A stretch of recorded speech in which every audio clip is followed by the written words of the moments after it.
Richard Hefner, your host on The Open Mind, and I begin to fear that perhaps I haven't taken serious enough the venerable injunction I so often quote here: have an open mind, but not so open that your brains fall out. For on today's subject, and faced with a guest whose brilliance and erudition I so much respect, but whose position on our subject I can't easily embrace, I find myself not just open-minded, but I fear quite incapable of making up my mind.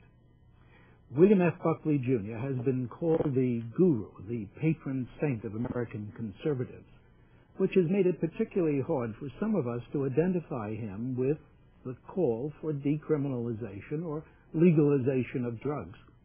Supposedly, that's a radical cause, better left than right. Yet Buckley is astonishingly enough joined with Milton Friedman, George Shultz, and the other leaders of his conservative establishment in calling for drug legalization.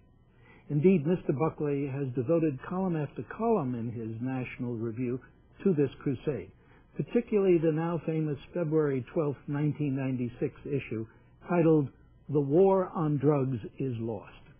Now, in May, Mr. Glenn H. Early wrote me from Oxford, Wisconsin, about this National Review offering. He wrote, "I pray you will find this topic interesting and possibly express your opinion." But the fact is that I haven't made up my own mind on this topic and would instead ask my guest once again to précis for us his case for drug legalization, his response to A.M. Rosenthal's insistence that those who would legalize drugs play the cruelest hoax, and perhaps his response to my own gut feeling that the very last thing Americans need at the dawn of the 21st century is what may so easily be taken as a further sanction for mindlessness, an escape from reality. Mr. Buckley, convince me, please. Well, you began by saying you wouldn't easily embrace my position. I don't mind if you embrace my position after some effort. Okay. So you want the effort. First of all, please don't mistake my position for that of people who are indifferent to drugs. I'm not indifferent to drugs.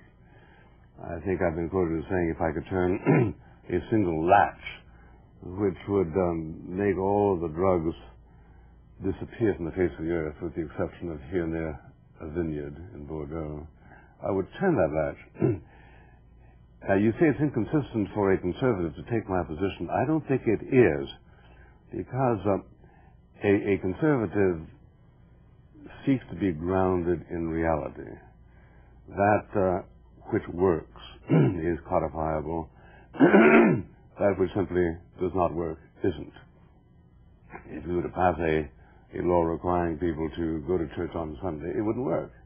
Under the circumstances, you would eventually simply withdraw such a law. My position on drugs is that the drug laws aren't working, and that more damage net is being done by their continuation on the books than would be done by withdrawing them from the books. This, as I say, should not be confused as a sanction for drugs. Drugs are a form of escapism, and the damage in taking them is not by any means self-limited. It damages other people also. For that reason, the question is, how do you diminish the net harm done by drugs? How are you coming on my campaign? I'm following you. I'm following you. Well, suppose one ask the following question.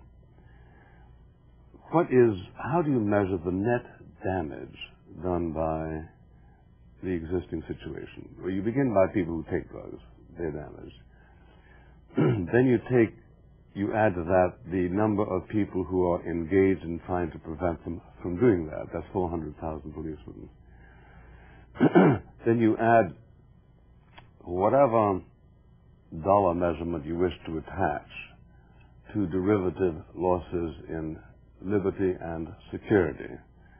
Mr. and Mrs. Jones, who can't safely cross the park at night because they would likely run into a drug marauder, have lost something tangible. Mr. and Mrs. Jones who need to lock up at night have lost something tangible. To the extent that you can talk about cities being imperiled, they are imperiled by what? By people who need to either to sustain their own habit or who wish to profiteer from the weaknesses of others who have that habit, which means that they are robbing or stealing approximately 100 times the pharmaceutical cost of that drug. Now, I've seen varying estimates of what that cost figure is. I've never seen one that's less than $500 billion.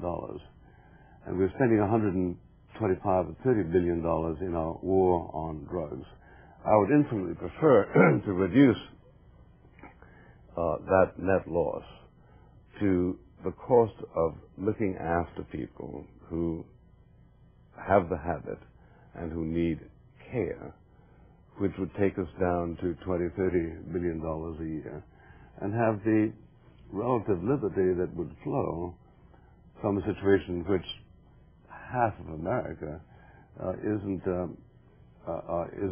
constipated by worrying about drug takers and by drug sellers and by people who rob and steal in order to profiteer from the situation.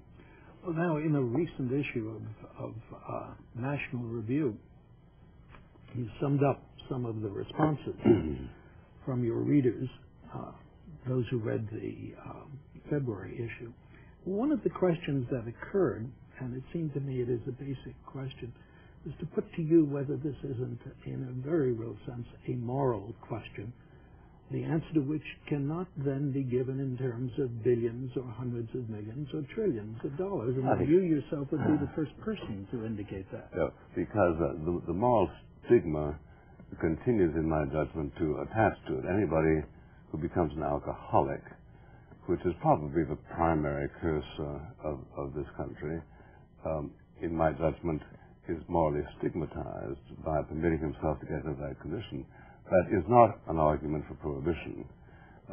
Adultery is widely practiced, so is fornication. You can simultaneously say it's morally wrong, but we're not going to tell the police to open the doors of every motel to find out whether the people inside have marriage licenses. But in this instance, we have to say to our youngsters, this was against public policy up until 1996. You would have it that way. 1997. It is not. It's a strange message. Well, it's a message that we undertook to say in 1933. With the end of Prohibition. That's right.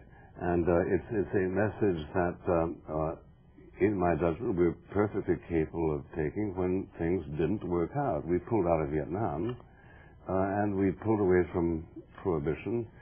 We pulled away from a number of compulsory blue laws, all of them in the last few years, by the way. This doesn't mean that you encourage a defiance of the commandment that you shall keep holy the Sabbath. It simply means that it doesn't become church business, state business. It still seems so strange to me that. I'm not saying it doesn't seem strange to you. But I don't mind adopting a policy that seems strange to you if the result of it is going to make a society improved over how that society currently operates. Now, may I ask you a question? Sure. What's the downside, as Buckley